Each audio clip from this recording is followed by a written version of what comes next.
Hi, my name is Nicole and I've had an abortion. My name is Brittany, and I've had an abortion. And so today we're going to start off the show as we have started doing for every show about discussing a different method of birth control. And this month, the method of birth control that we're going to be talking about is Depo Provera. Some people know as the shot. so, Depo Provera is taken every 3 months. I would say that it's very good for people who cannot remember to take pills because I happen to be one of those people.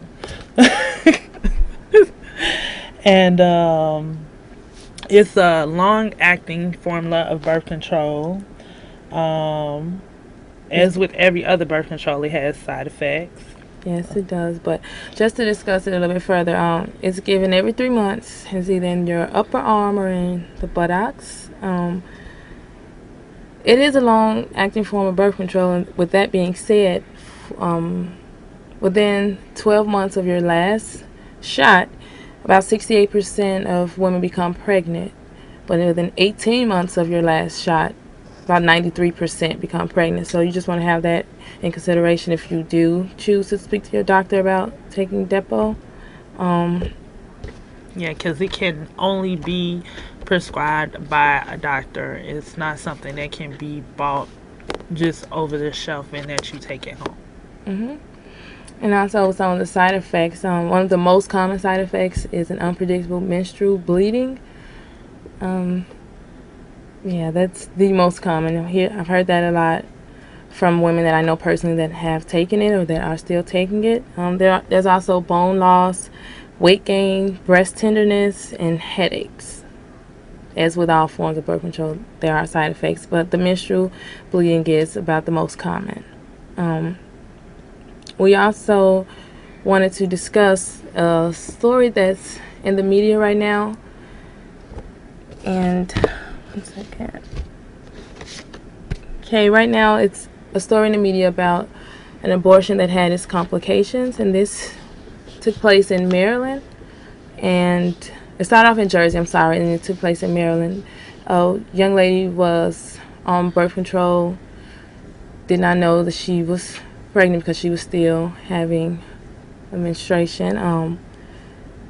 So she wanted an abortion in her second trimester. The complication, we can't discuss in further detail the complication of things that happen because we're not medical professionals, and we only want to shed light on this situation because this is just another reason why abortion should be discussed more openly and frequently amongst everyone, especially in the media, especially in our communities, and just for those who don't know.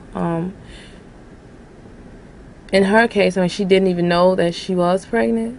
So this young woman could have been desperate or anything. Speaking from my standpoint, when I know I was definitely desperate as far as seeking or needing an abortion. But in cases like that, it's okay, and we want everyone else to feel okay with searching or seeking out more information on providers so things like this won't happen, or just so you'll have more awareness and a better understanding of who you're going to see or things like that. Nicole, did you want to add anything to that? Yes, I would, because I know when I was pregnant and I was seeking an abortion, I didn't tell anyone. And I was 21, and it wasn't, something that could be talked about. That's why I didn't tell anyone, because I didn't feel comfortable expressing what I was doing because people made me feel uncomfortable about the situation. And that's why it should be discussed more openly, because when people get pregnant and they decide to come to terms with their pregnancy, that's discussed openly. And just as many women have complications or deaths during delivering of a pregnancy than they do of terminating one. So abortion is just a procedure just like any other surgical procedure. And it's something that when you go to seek, that needs to be researched and needs to be talked about, and people need to be like, oh well, this doctor has this and that and whatever, I went there, they were very good, they're a reputable doctor, instead of people are just like, well, I don't know, I've never done that before. And we all know a lot of people say they never done it and know they did, but they're just ashamed. And that's the problem that we have. Mm-hmm. And also, like I said, the anti-choice organizations are putting it out there in the media, and they're trying to basically railroad or drag certain abortion providers through the mud. And it's hard enough as it is, and we don't have enough providers as it is, and certain states have different regulations on when you can even receive abortion, or what time. Like if there's a cutoff point where you can't even receive one in that state, or some states don't even have providers. And I just think at a time like this, with everything that's going on and elections coming up and everything that's going on, they're going to immediately try to find something that's going to aid them in taking away our right to choose to have an abortion. Do you have any thoughts just on that, Nicole? Of course. I know you do. Because every election there is a big issue with this. Even with the health care reform bill that was being put through, that was the first thing that was looked at to be taken off of health care. And that is a health procedure. It's a surgery. I have the right to seek this procedure that is legal, and I have the right to be put in a healthy situation when doing it, because a long time ago it was illegal, and women that were desperate, like this young woman that could have been desperate, or Brittany herself, when she said that she, when she received hers, she was desperate, they will go and they will get those back alley abortions, or those abortions by people that aren't reputable or barely know what they're doing, because it's a need for them. Mm-hmm.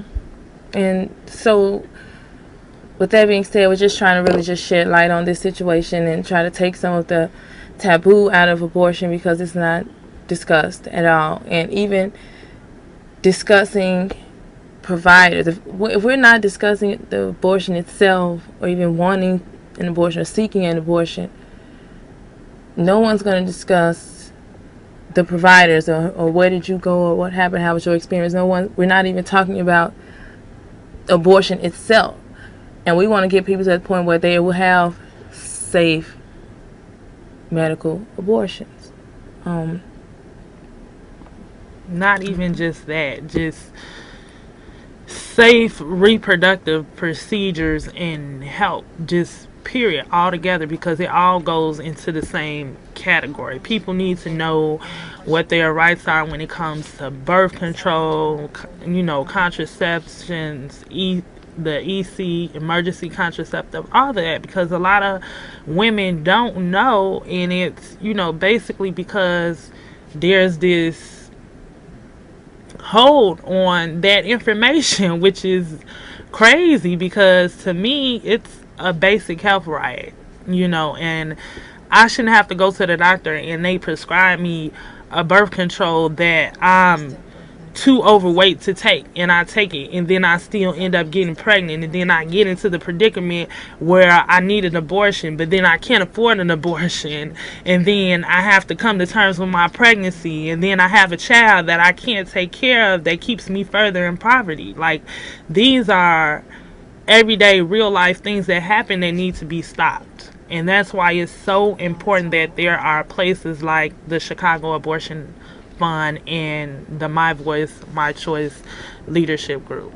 Looks like we have a caller. Go ahead, caller.